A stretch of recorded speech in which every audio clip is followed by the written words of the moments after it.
All right, let's do this. Let's start in on the AFC. New England at Denver. And this is one of the weirdest conference championship setups that we've seen in a very long time. On one sideline, you got one of the most efficient quarterbacks in football this season. On the other side, you got a quarterback who hasn't started a meaningful NFL game in over a year. And that alone changes everything.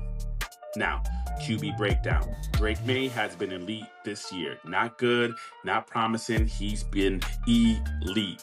Over 4,400 passing yards, 32 touchdowns, 8 interceptions, 72% completion rating, number 1 in passing rating, number 1 in yards per attempt. MVP all day, every day. Now let's flip to Denver.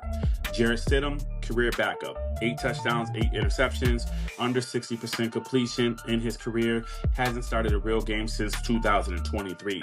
And now he's being asked to start the AFC Championship game. That's not a small gap. That's not up for debate. This is one of the biggest quarterback mismatches we've seen at this stage in years. And this is not me being personal. This is just reality. The entire Denver game plan should be built around protecting Stidham. That is it. Now, Sean Payton and his crazy confidence, I get it. I get confidence. But boy, it seems like you're putting gasoline on the fire. He tells the Broncos fans they'll have plenty of rest before the Super Bowl. In other words, he's acting like this thing is already over. Now, I get confidence. I understand backing your guy publicly. But when you're doing that with a quarterback that hasn't played a real game in over a year, that's not confidence. That's just adding on some pressure to your quarterback that you may not be knowing. That's just becoming just bulletin material. And if this thing goes sidelines, those comments is going to live forever and ever and ever. Moving on, the run game. Denver's entire identity is simple. Run the ball, play elite defense, shorten the game, and hope Stidham doesn't lose it for you. Javonte Williams has to be huge. Control the clock, short yardage, keep May off the field. Because if this turns into a drop-back passing game, Denver is in deep trouble.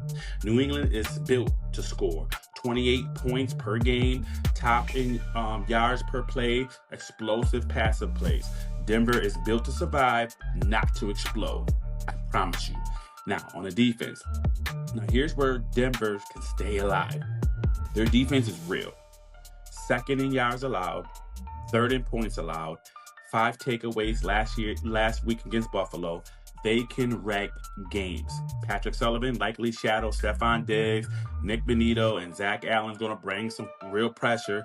They'll be trying to make Drake May be very uncomfortable.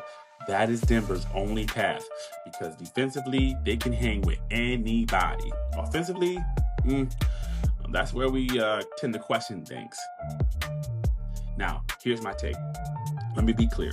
Stidham does not need to be great. He needs not to be bad.